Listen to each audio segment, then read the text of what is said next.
Hi, everyone, and welcome to another Friday edition of the Takedown Troop, your weekly TNA post show here at BC Wrestle Pod. My name is Mikey, El Jefe of BC Wrestle Pod, and joining me as always is, you know what? This is going to be a fun show to talk about as we always do here. But I got Radio Free Will here, who we got You know, lots of things I, to talk I about. I don't know why I'm making the Mance Warner face into the camera. It's just kind of how it happened when we went live. Oh Lord. I love it. I really, really do. So, anyways, Radio Free Will is going to be our Mance Warner for this episode. Oh, so I've left this show already. Essentially, I got to make sure to give in the friendo chat. Hello, Nick. Well, thank you for tuning in. I know he's for my East Coast folks like Will. It is getting late, so I'm not going to waste anybody's time here tonight. Varying degrees of stuff happening on TNA this week. I have some positives and I have some negatives. We're gonna try to be fair, but we also gonna talk a lot of crap. So if that is your thing, then welcome to Mystery Theater a la TNA Wrestling Edition, because that is essentially what this is every week, and it's one of the funnest things I get to do every single week. The Waldorf and Statler of TNA. Just Yes. sitting up in the balcony, going like, "Yeah, that wasn't half good. Yeah, it wasn't half bad." But no, I fucked up the line. Anyway, you know what I mean. Anyways, so intro really quickly. Y'all know where to find us when we go live, where to find us on the social medias. We got a merch store, bcwrestlepodshop.fourthwall.com. We also have, other fun stuff planned. But if you want to donate to help us do fun stuff during summer, because the pay-per-view schedule is now filling up. And there's a particular weekend in June where the companies thought it was a good idea to put like 4 pay-per-views on the same day, and I'm only gonna watch one of them Oh yeah, fucking live, I should say. WWE smooth move, really genius planning. You know what? We're gonna try to counter program Forbidden Door with NXT. You're not helping the cause, WWE. I was just like, you could have just had NXT do a Great American Bash the night before on Saturday, and I would have been okay with it. Honestly, I would have been here for it. But no, there's too many pay-per-views that particular Sunday, because you got Forbidden Door, you have Great American Bash for NXT, and then you have Slammiversary as well for Oh, TNA. I'm like, good God. We gonna talk about Slammiversary because we are slowly getting matches, and I'm just like, okay, I see how this gonna go, but whatevs.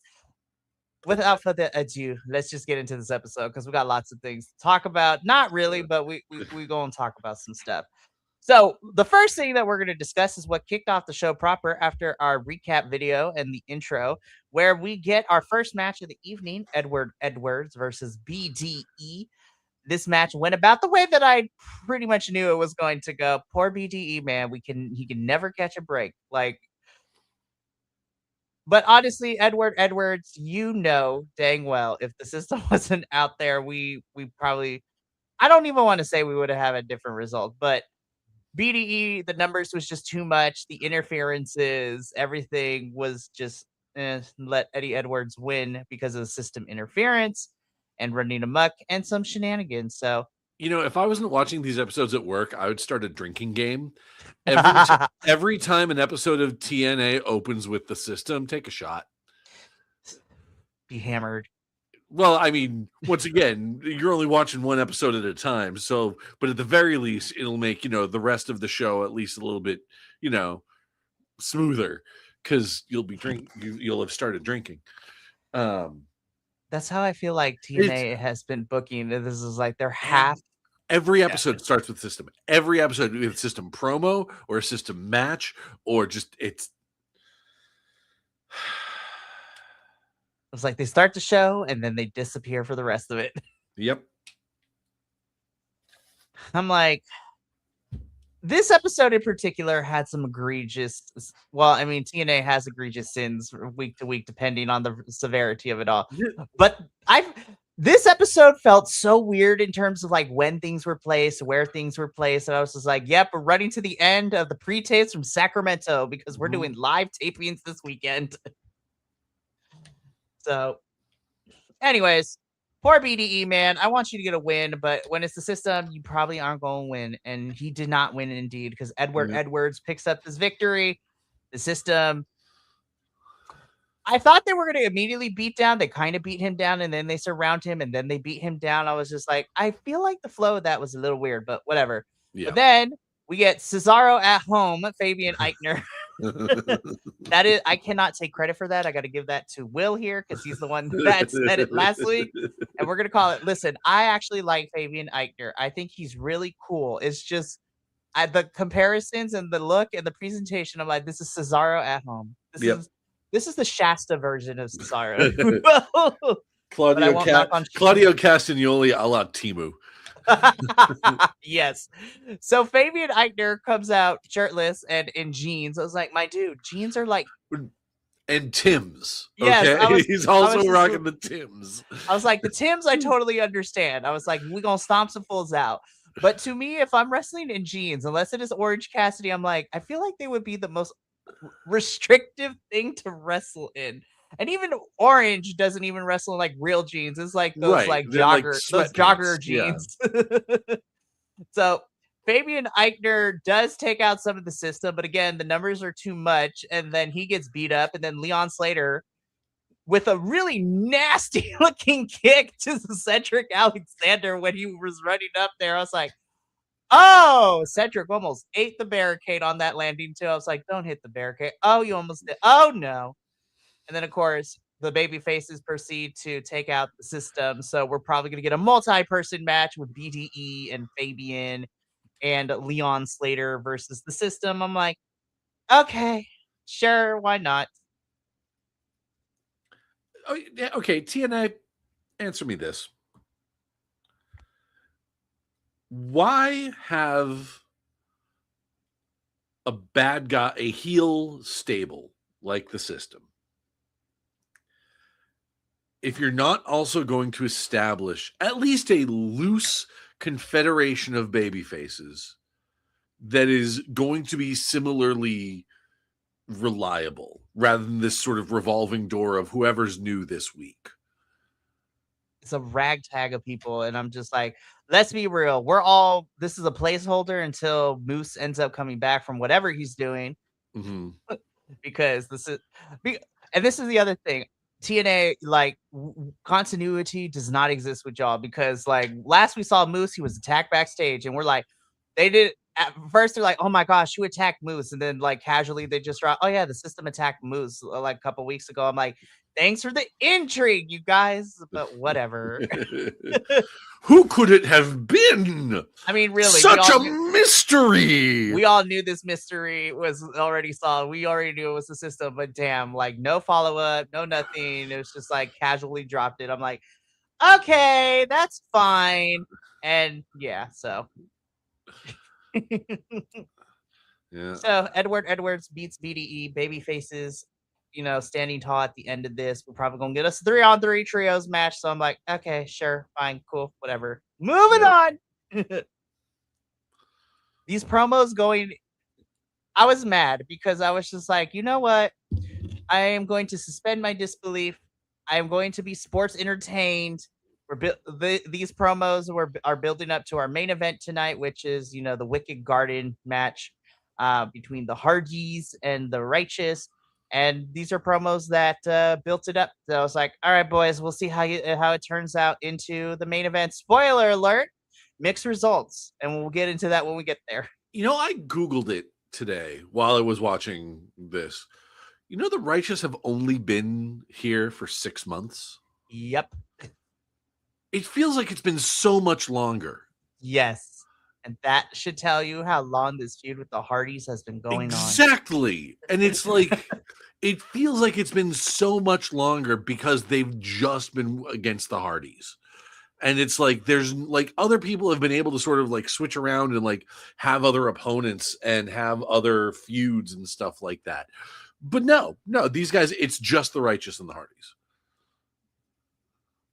And it's, again, we'll get into it when we get to the main event, but I was just like, and it's not over yet, but I wish it was. Yeah.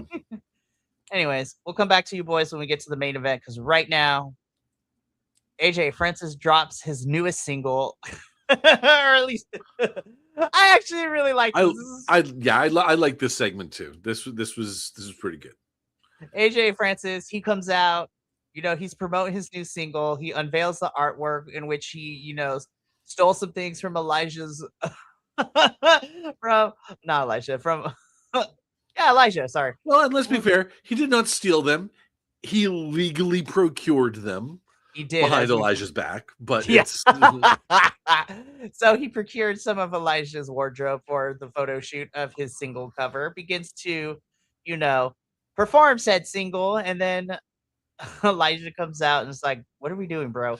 And there was a part of me that's sitting here going like, I heard my guitar. It's like, dude, you cannot copyright an E chord. Okay. I don't know what chord that was, but like you cannot copyright a chord. Okay.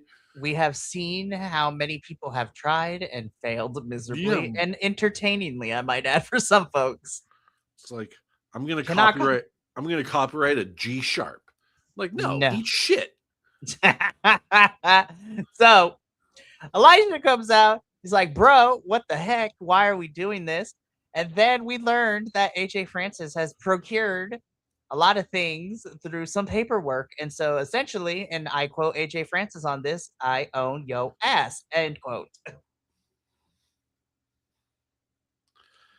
And then AJ Francis beats up Elijah. I'm like, baller, I'm actually kind of here for this. I did appreciate how he called it both Elias, Elijah, and Ezekiel. That was pretty clever. We love callbacks in wrestling. We truly do. Yep. So Elijah bloodied forehead a little bit with this paperwork. AJ Francis. Forehead. It wasn't his forehead, and I was actually a little concerned about that because when AJ hit him, he kind of hit him with an open palm, right? And he was Elijah was bleeding from his ear. Oh, that's not fun either. Yeah. So I was like, I was honestly a little worried that he might have like perforated an eardrum or something. Man, well, basically what happened with Cody against fucking Fiend guy. Bray Wyatt. No, not the Fiend. Fiend. The rapper guy. Travis Scott. Thank you, Travis Scott. Like when you work with middle schoolers and elementary students, you got to keep up with the pop culture, unfortunately. But yes, I'm an old. I know it. It's okay. We all. I am Unk. You are cool. Unk, but you are BC Wrestle Pod's Unk, okay? And you're cool. Ish. No, I love. No. I have never been cool, and I'm not about to start now.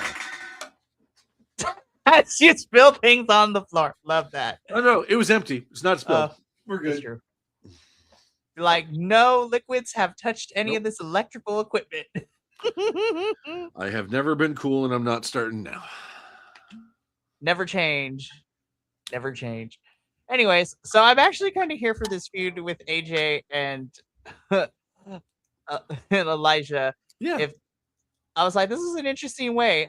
I'm going to be sports entertained, and sometimes it's all you need in wrestling. Big dudes versus big dudes. Bunch of big meaty men slapping meat. I mean, I said this last week when I did the show last week and like during the Champions Challenge with the men's division and seeing Elijah and Mike Santana square up, I'm like, my God, those are some big meaty men's. That is some tall ass mofos. It is insane. All right, let's keep this going though, because we still got a bunch to talk about.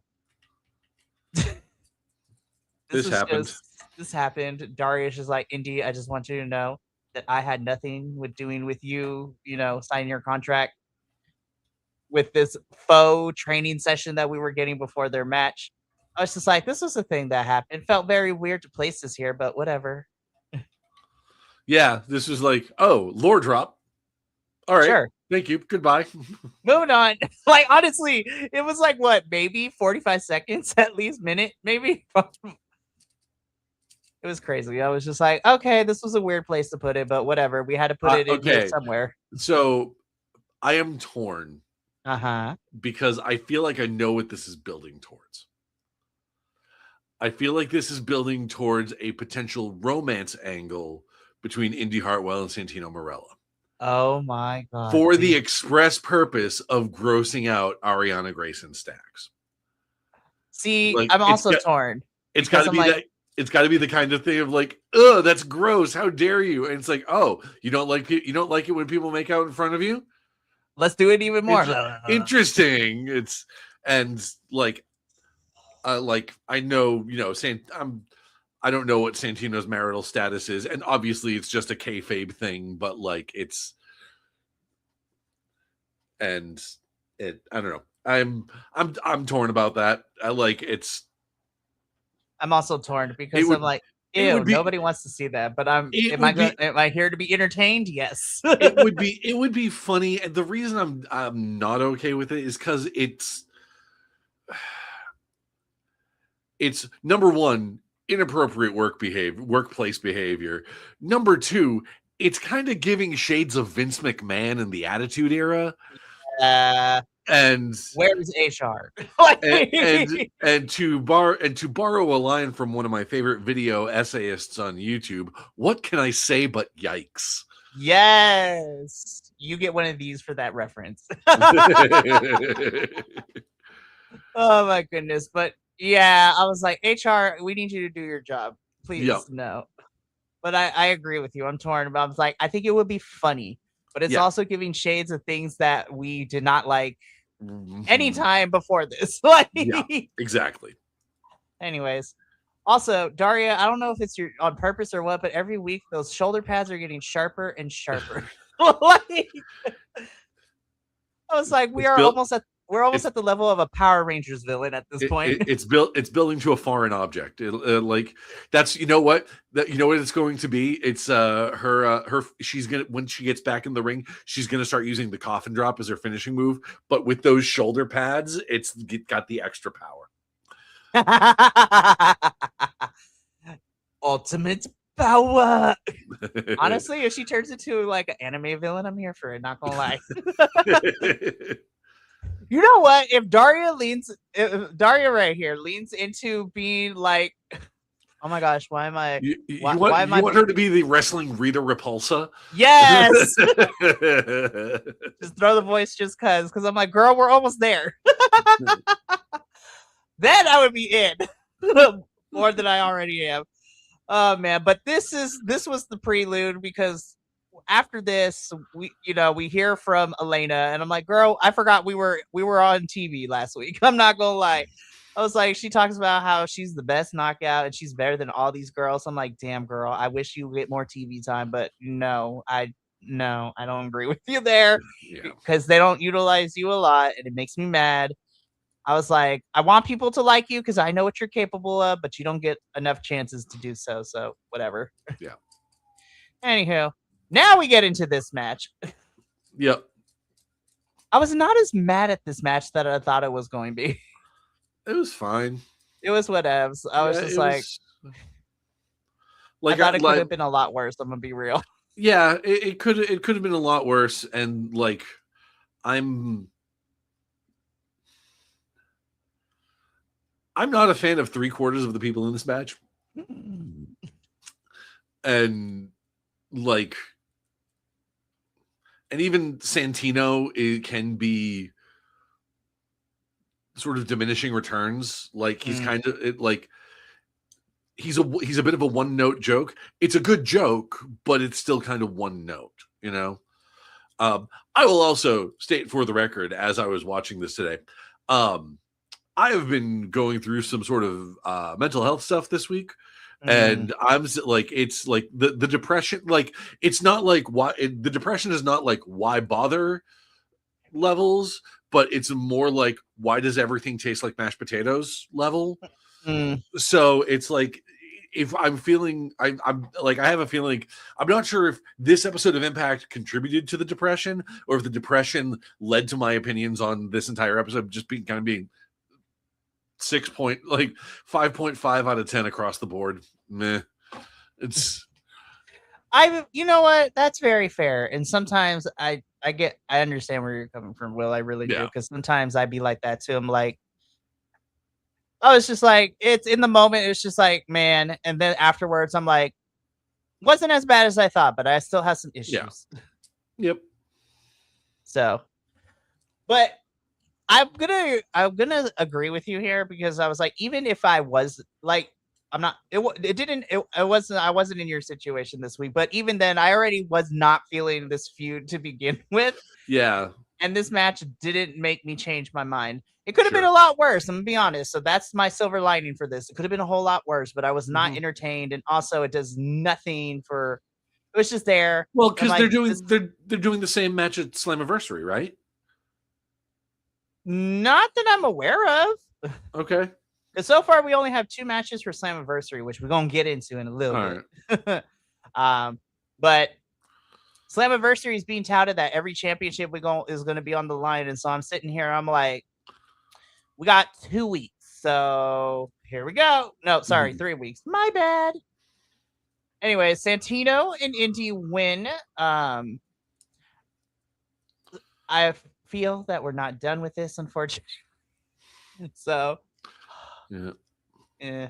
anyways, still hate the name Birthright. I'm just putting it out there. That awful faction name for Yep. that they're a part of in NXT. Gross. Well, I Moving mean, on. to be fair, like they already used up the really good one with Legacy. That's And true. and everybody knows that if you call something the new blank, then it's doomed from the start. Like, look at the new Rockers, look at the new Rock and Roll Express, look at the only 2 groups that were able to get away with it is because they weren't the new something, they just happened to have new at the beginning of their name, and that those were the New Day and the New Age Outlaws. Yep. Shout out to Xavier and Kofi. Here's hoping that these boys pop up in Wembley. Who knows? We'll see what happens. That would be great. Like, it's here's hopefully those talks with Tony are going well, guys. Please.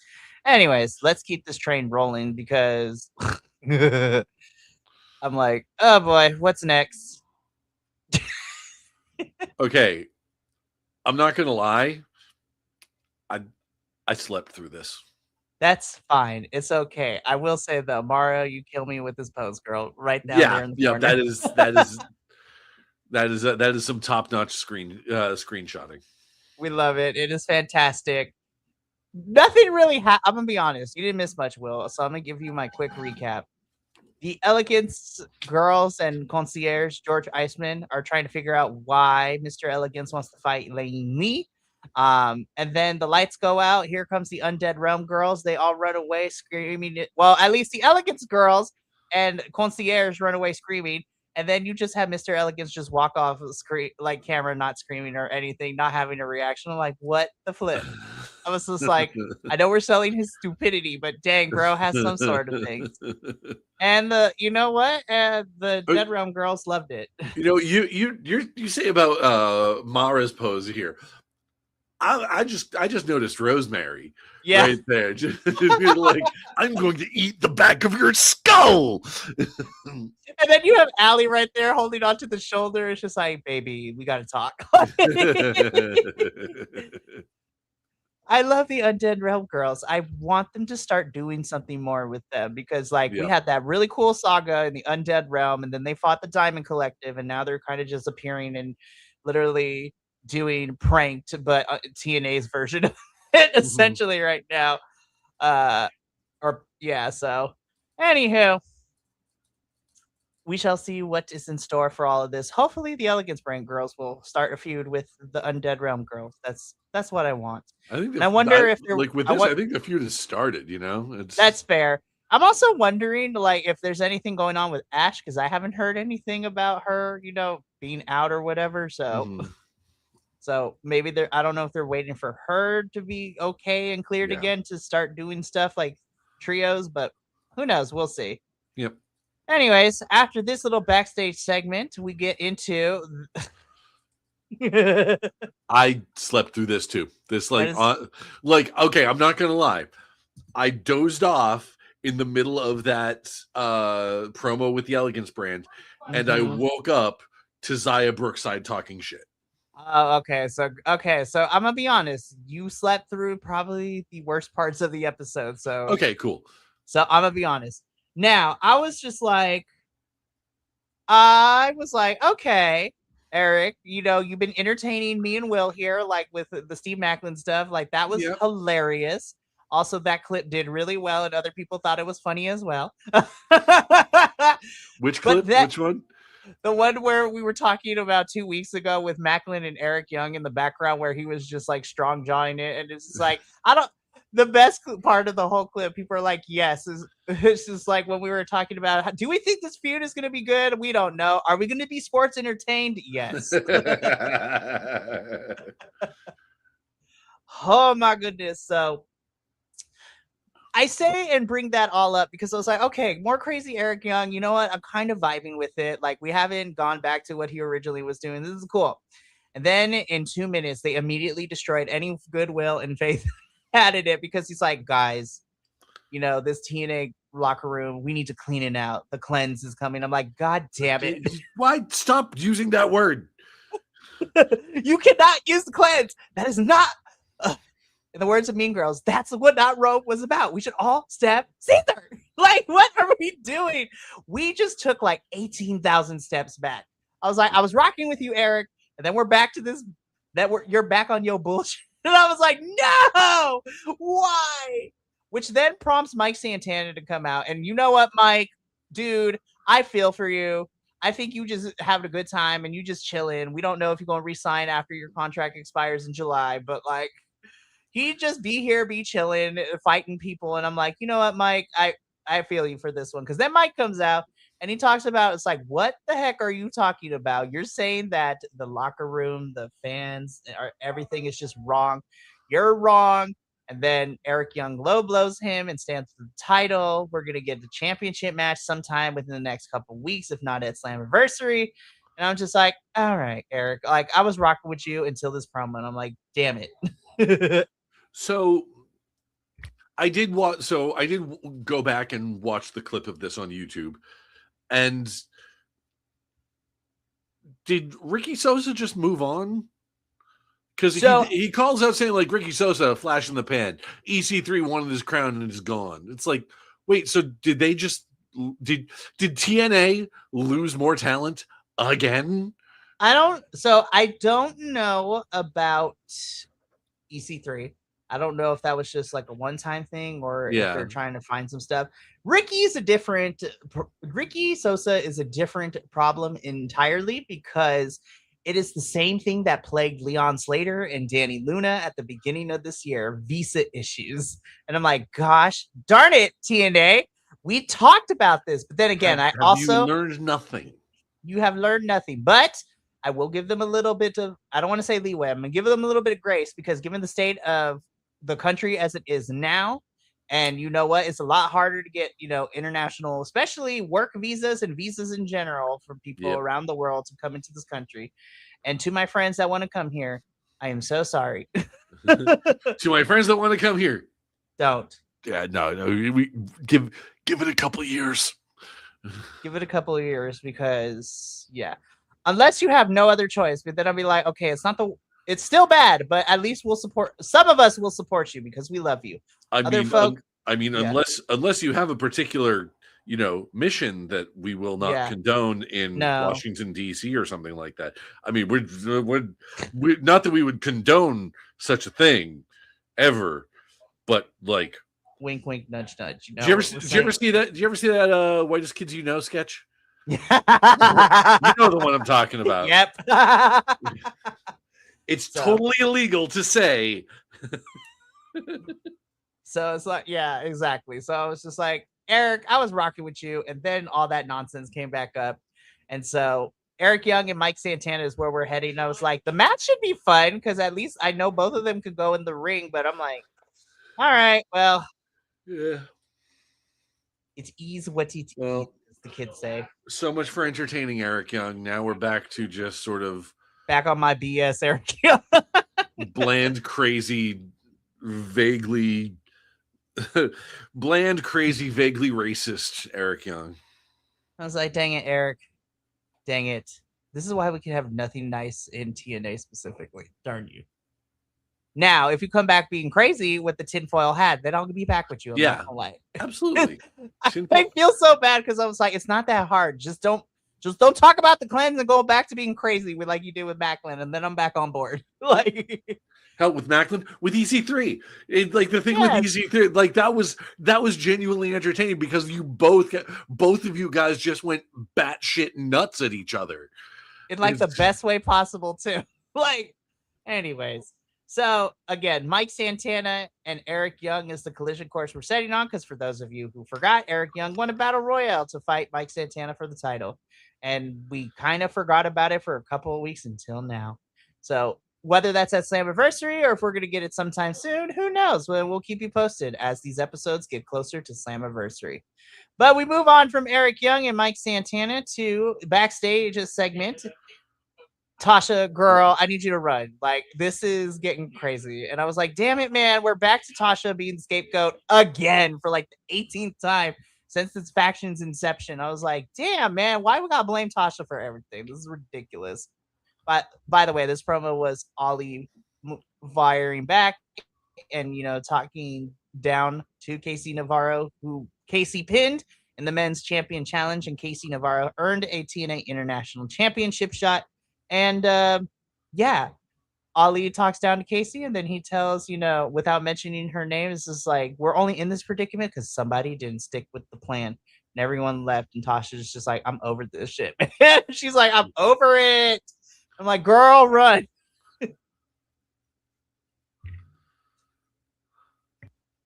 Yeah, another one I slept through, so I have no context for this one. No, but Mr. Scott... But Mr. Good Hands over here, I was like, why are we doing the impersonation of The Rock with his eyebrow raised? Oh no, see, that's not what it immediately reminded me of the meme of the guy in the yellow suit, like coming around the corner, like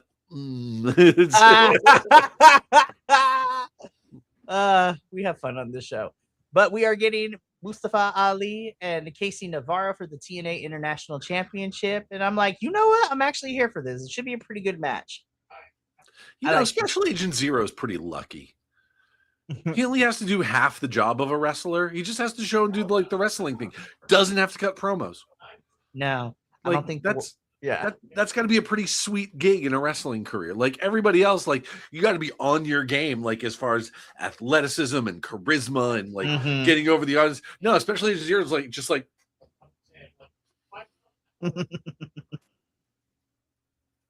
Special Agent Zero is a great wrestler for the exact same reason that I am a terrible bouncer. I was a bouncer at a bar for a year or one season, I guess, and really? It was Halloween season in Salem. Yeah, tell me about it. I hear Halloween, and I'm like, oh. Well, and then I told, because I knew the owners of the bar, and they asked me if I wanted to do it. It was an under the table job, so it's like, and I'm like, you guys know that I'm not really a fighter or anything like that, and it's like, no, we know, we just need you to not talk. And it's because I'm 6'4", 300 pounds, like I'm a big dude, and like that works great as I'm sitting here like. And then, of course, the illusion is broken the minute go like, hey, guys, can I just see your IDs real quick? Awesome. Thank you. Have a great night. That's funny. So we keep teasing every couple of months. There's always some sort of dissension into Order 4. And I'm just like, what are we doing? We've gone down this road too many times, you guys. Like, come on. Anyways, Casey. But again, Mustafa Ali versus Casey Navarro is actually... I'm excited for that. I think this is going to be a pretty good match. I'm rooting for Casey, man. I'm glad that he's back. I want Casey to do well. So we keep this rolling though, because that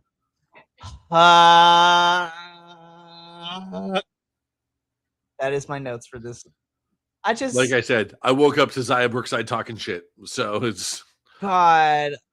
This was the worst part of the show. I just like, Carlos Silva, I need you to stay in the cuck chair, as Steve Macklin called it, and just like, what I was just like, what the fuck was this?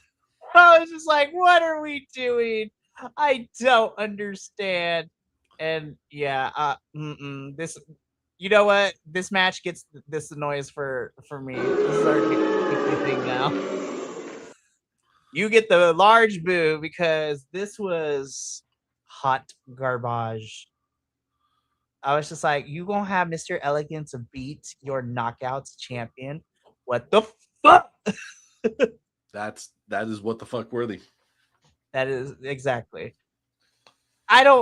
Yeah. Elegance brand gets kicked out for running interference. Zaya Brookside causes a distraction. Mr. Elegance wins. In other words, the Elegance brand is kicked out for interference. In other news, water is wet. Yes. And the sun is warm.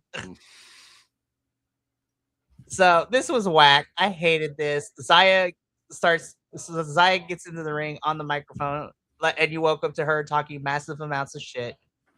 Yep. And I was like, girl, I love you, but I can't take you seriously. Like, I love you, but I can't take you seriously as a heel. But the important thing that did come out of her mouth is that we have this match set for Slammiversary. Cool. I was like, you know what? We're trying. I don't listen. I'm not here to root against people because you know what? They can pleasantly surprise me. Yeah, but it's like when matches like this, like we need to make a big announcement that this match is happening. Like, okay, yeah, and there's dirt on the ground. We already knew this match. We knew this was coming. Yeah, well, especially after last week because Zaya was the one who won the Knockouts Champion Challenge by pinning Lei Lee, so we knew that match was coming. But it's interesting that they announced this for Slammiversary, which means I smell a stunt between Eric Young and Mike Santana. Like, they didn't announce that for Slammiversary yet, so I'm like, I smell a stunt. Please let the stunt be Nick Nemeth cashing in his fucking trophy. Seriously. So that we can just finally, like, he's like, nope, boop, it's triple threat now. That would be, I'm not gonna lie, that'd be fantastic. That'd be great. So I said this earlier. There are 2 matches so far announced for Slammiversary. We have this one, and then we have Ultimate X coming back, and we have 2 out of the 4 participants already announced. No qualifiers, no nothing. And so far, of course, Cedric Alexander will be in it as he is the champion for the X Division Championship, and then the other person already announced is the former X Division champion Leon Slater, and we got 4 more people. So I'm looking at this roster. I'm like, we're probably gonna need to pull some people from other places, probably. Yep. But I'm like, where? I was like, the only other names I could see, I was like, okay, put Casey in that match because I think that'd be great. Well, and then Casey, not if he's still feuding with Ali. That's true. Potentially returning Myron Reed. Oh my god, or Trey Miguel, yeah. Trey Miguel, yeah. Sorry, I was like, Myron. The other rascal. Yeah. So Trey. Oh my gosh, Trey would be great if he's ready to go. Mm-hmm. You know what? Give BDE a shot, depending on what happens with this whole system thing. Why? So we can lose again?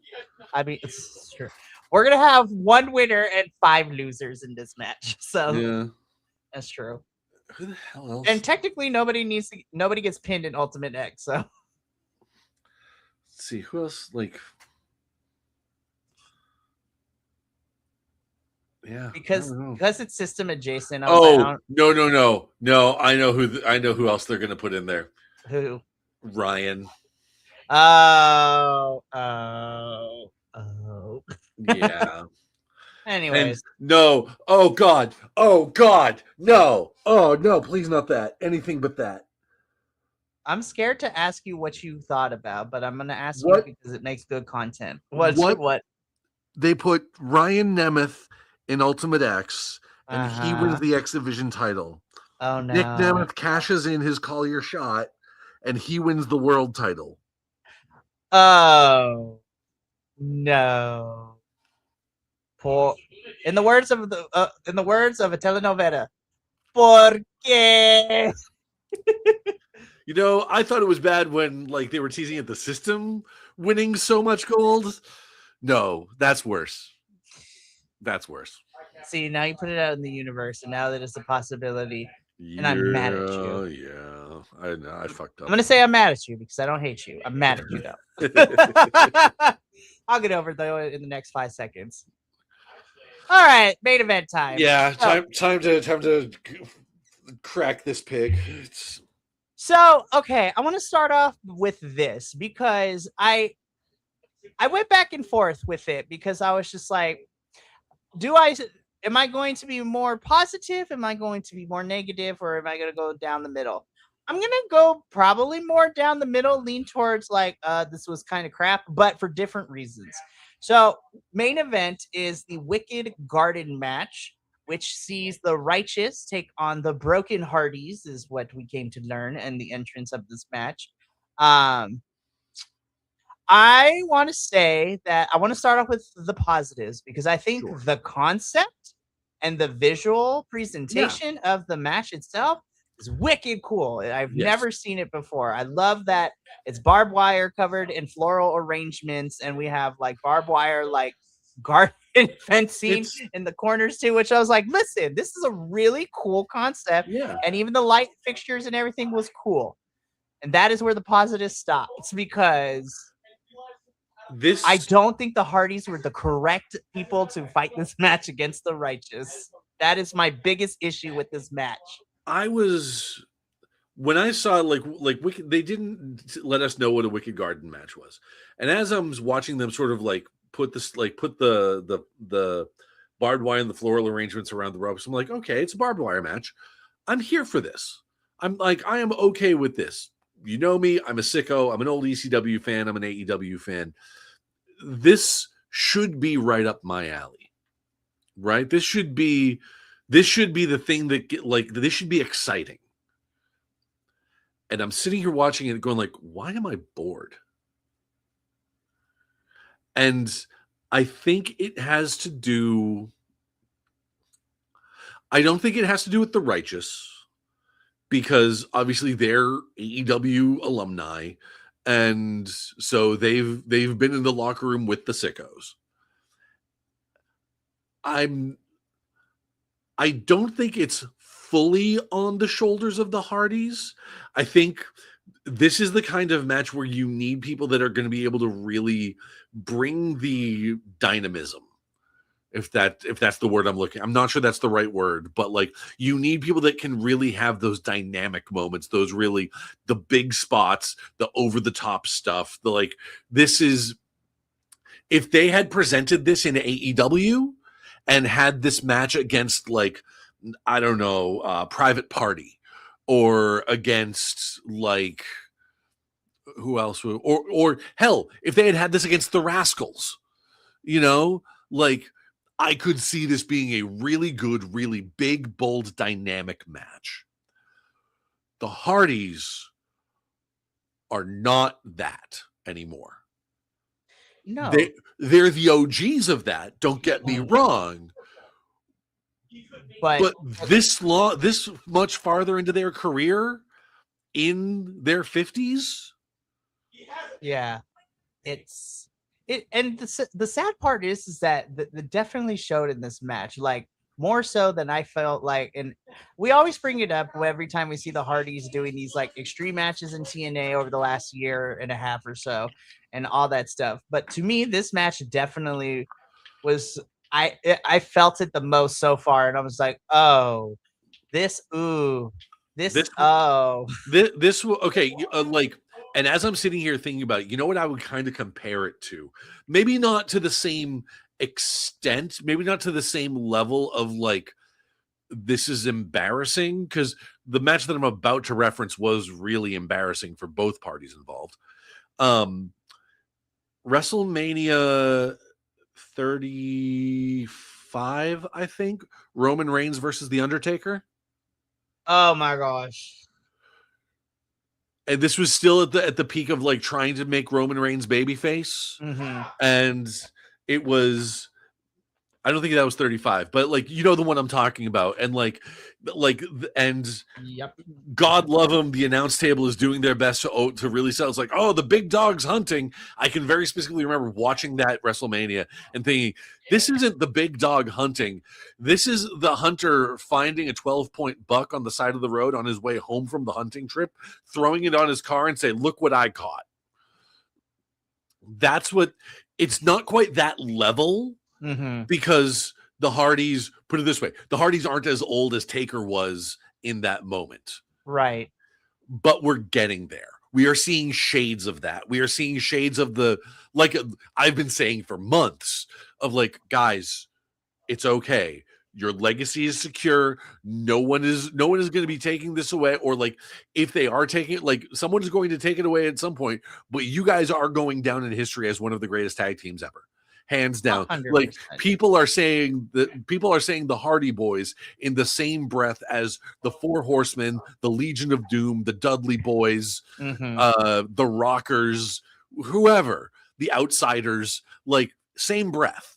The Hardys are in that conversation, you know? And like, and I said as I was going to this, I don't put the blame entirely on the Hardys. Me neither. Also, I think this was a weird sell for a TNA crowd. Because this, like I said, this match would have been right at home in AEW. Right. This match would have been right at home in GCW. It would have been like if you had brought this to the Indies and like really played it up, and once again had a different opponent besides the Hardy Boys, this match would have been fire. This would have been great. You would have been able to say like, okay, what can we do with the flowers and the barbed wire and like the it's not a credenza, but those the lattice things that they had set up in the corners. Like, what can we do with these and make it really fun and interesting and engaging? And like, and honestly, I think because of this, it all came off as a little half-baked. Yeah, and I think that's the most unfortunate part about this, because again, I'm always wanting wrestling companies to go out and try new things and to take risks, because you know you want to try new things and see what happens. Oh, and I love a signature match. Like I love something that is by definition belongs to this wrestler or this tag team, like TLC was for the Hardys and the Dudleys back in the day, even though they were always kind of garbage, I loved a good Inferno match. I mean, I understand good Inferno match is kind of an oxymoron, but like it was still a fun tweak on something, you know, like something that it was like, this is just for Kane, you know, and having a Wicked Garden match, something just for the righteous. That's really cool. I like that a lot, but I think they need to bring it back to the drawing board. No, maybe not back to maybe not all the way back to the drawing board. Just tweak some things a little bit. Yeah, like you've had this first one, and it was you need to let it marinate a little bit longer, you know, and you need to. And if you're really going to establish this as like a signature match for the righteous, you need to make the righteous look completely dominant in it. I think there was too much in it that showed too much reverence for the Hardys, and once again, I think that's because the Hardys, being as old as they are, either by instinct or by necessity, are playing it way safer than they ever have. Yeah. And in that, so that means they're not just in the sense of like they're taking less risks in their offense. It also means they're not selling as hard. So that means like if you were to have this match with the Rascals, like you'd be like they'd be ragdolling all over the goddamn place. Like so, like you would you throw Myron Reed, and once again, I know AEW, but like if you throw Myron Reed into Dutch and have him hit that death walks into that lattice thing, and you make him sell that shit. Exactly.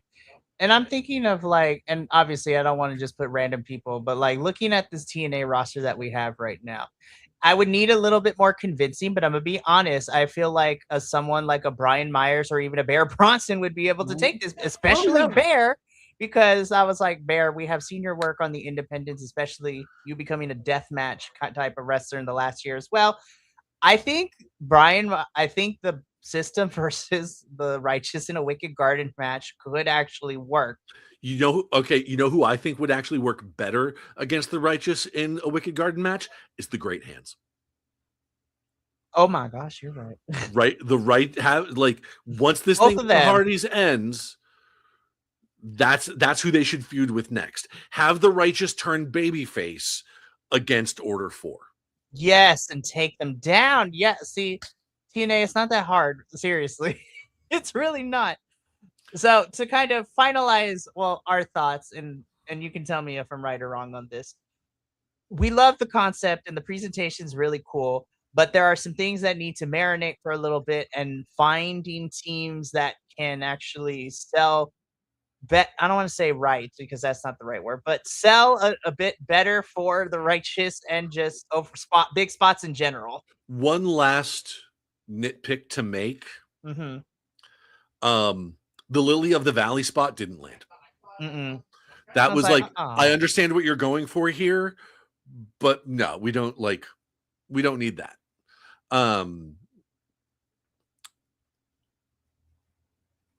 And this is as someone who, in his more idle moments, has thought about like trying to like incorporate kind of like different unique items into hardcore no disqualification matches. I've always thought that someone should implement hot sauce. Just like have someone in like the rear chin lock and have their mouth open and just like pour hot sauce in their mouth, like and like have them sell. Like that would be great. That would be hilarious. I think. like pretend like have them sell that as ghost pepper hot sauce. It's Yeah, like, exactly. That Scoville scale will be off the charts. Yep. But again, the concept of the Wicked Garden match is really cool. I don't want it to not come back again because I do think it's different and it's fun. But just have a couple things to marinate a little bit, certain spots be reevaluated, and yeah. Sure. So, but for our first outing, I was gonna be like, you know what, you done good, pig. You done good. It for me, it like as an initial outing and sort of a proof of concept, I'm gonna give it a C+. I agree with you. I was just like you done good. Pig. It shows, but it passes and it shows potential, but there's a lot of room for improvement. Oh, 100%. And hopefully the only way we can go up. Now, the last thing I do need to talk about this, because the Righteous do pick up the win over Matthew and Jeffrey here, but the lights go out and they disappear. So I'm like, it's not over. Or maybe they're going to take some time off and then, then we can revisit this. But this feud has been going on for 6 months. Yes. So I was like, please let this be done. But it's probably not. Anyways, well, we made it to the end of another TNA show. You know what? We talk a lot of smack. We do criticize some things, but listen, I wouldn't be here if I didn't find entertainment in TNA sometimes. And it's I can't remember if I've made this point on this podcast before or not, but it's a thing that's been on my mind a lot lately. As an RPG fan who does not like some of the business decisions that Wizards of the Coast is making, and who is developing a game of his own, and like whenever like you get people who say like, oh, why do you always criticize the thing? Why do you always like, talk shit about, Wizards of the Coast or Dungeons and Dragons or what have you? And it reminds me of Charles Bukowski. If you're not familiar, Charles Bukowski, poet from the 70s, or most prolific in the 70s. I think he died in like the early to mid 90s, something like that. But if you're not familiar, his poetry was always very kind of visceral and bleak, like lots of sort of scatological references in the comparison of like quality of life, like talks about, just being a smudge of shit on a piece of toilet paper drifting out to sea kind of thing. Like but it's so people have always sort of pegged him as a cynic, but that wasn't true. He wasn't a cynic. He even said in interviews like, no, I don't consider myself a cynic, because cynicism, that's a loser's game. Like, if you're a cynic and you think that everything's just going to be bad forever, there's no life in that. There's no energy. There's no passion in that. And yet his art was always very negative, was always very like, this is fucked up. And the thing about that, though, is that the people that are so frequently angry or bitter or depressed or any of these other negative emotions, 99 times out of 100, I would say, it's because they do love a thing and they want it to be better. They wish it could be better. They remember when it was better. And they want to see it become better in the future, you know? And they can sort of point out like what would make it better. And so, yeah, that's why we talk shit about wrestling. It's like, that's why I consider myself the chief hating officer of TNA, because I know TNA can be a great promotion. This was the home of AJ Styles and Petey Williams. This was the okay. I know everybody complains about the Canadian Destroyer being overplayed. This is the place where it was invented. And Samoa Joe and Christopher Daniels, and there have been some legends that have come through here. There have been some shitty legends that have come through here too. And I just said that in terms of like the performances and athleticism. In terms of like promos, one of my very favorite promos of all time is Jay Lethal and Ric Flair. The woo off, like they're both trying to woo at each other, and it's just they both end up like throwing their jackets on the ground to elbow drop them, and it's madness and it's chaos and it's hilarious,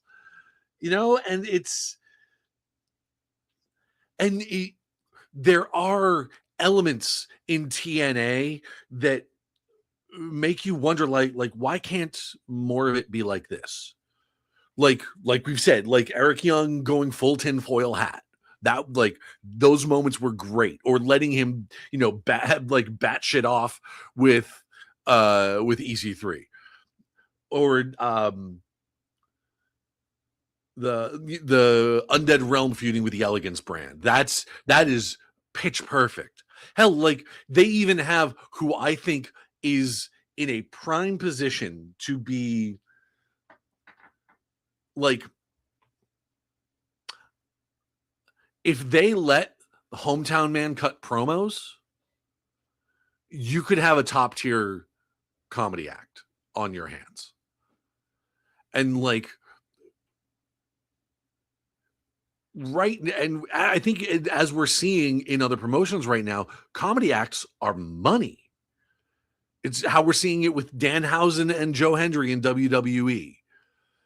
We're seeing we've been seeing it with Orange Cassidy in AEW, and honestly, I've had debates with people as to whether or not this is actually supposed to be a comedy gimmick, but I love the fact that they have taken Leo Rush's Blackheart gimmick and turned him into this like weird little wrestling golem. Let me tell you, that backstage segment with the conglomeration and it's like how they did it is so good. Like, I'm not sure it's supposed to be funny, but I think it's great. I'm behind it 100%. Yeah, it's like, is it supposed to be making us feel uncomfortable and laughing at it a little bit? Good, because it's doing that. It's like, and people don't know what to think about him, and it's like.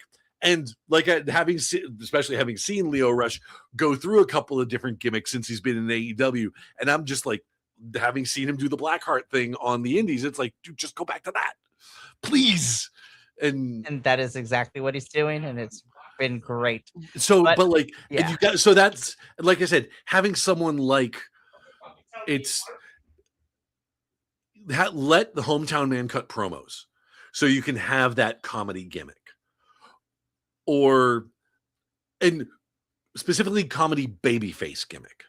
Because like you've got comedy heel gimmicks in here with like Mr. Elegance, but that doesn't hit the same way because they're sort of antagonizing the crowd.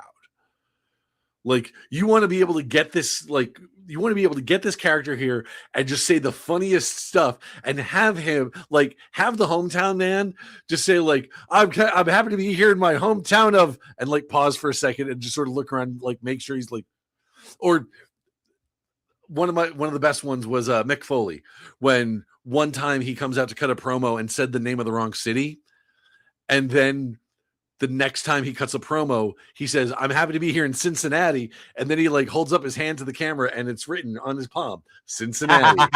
It's like there are elements that we really enjoy with TNA. We truly do, and it's because we both have in different areas and in different eras of TNA. We know we can get it back to it to being really good and really, I won't. I will say this, and then we can wrap this up. Of all of the shows that we cover here and of all the hosts that we have, and it's not in a bad way. I want to preface by saying that because I don't want people coming after my friends on here, but I always end up getting, it's always the short end of the stick. It's always the butt of the joke where, people are just like, how can you watch TNA? It's crazy. And I was like, I know it's crazy, but I'm here every single week because damn it, I love it. And I know how great it can be. I just need TNA to make better decisions in certain areas. You have really good stuff. Otherwise, I wouldn't be here covering it every Friday evening for the most part, or pay to watch all the pay-per-views and watch all the shows and do report cards. And yes, I will complain about it, but it's like what Will mentioned, is that it's because we know how good it can be. It just needs to find its way back there. And I will never stop watching TNA. Well, I mean, I can't say that now and knock on wood, but I'm here for the long haul and I know TNA can do it. I just need them to get it together in certain areas. Yep. But that, I think with that has been our TED Talk for the evening. And that wraps up our TNA post show. But yeah, I mean this in the truest sincerity, Will. Like, I know, like you said, we have fun, talk a lot of crap. We have our highs, we have our lows, but honestly, I wasn't sure how this was going to work out when I initially asked you, be like, hey, so TNA, right? Do you want to do this with us? And so, like, yeah, but truly and honestly, it's really a breath of fresh air to have these types of conversations, because every host that I have always brings something different, and I love having this types of conversation with you, especially when it comes to our TNA locker room and just the optics and everything. You, my friend, are a true delight, and I enjoy having you here every Friday with me. I do what I can. And you do it well. That will do, Will. That will do.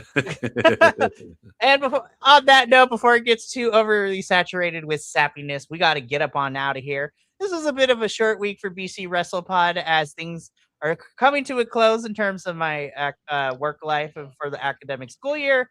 But the summer is just starting and we are kicking things off. We have a full week next week starting this Sunday. Due to different things and changes of the schedule, this is how everything is going to go down. Sunday evening is our AEW post show. Normally that's on Tuesdays, but because of certain things happenings, we are going to be doing AEW's post show this week on Sunday.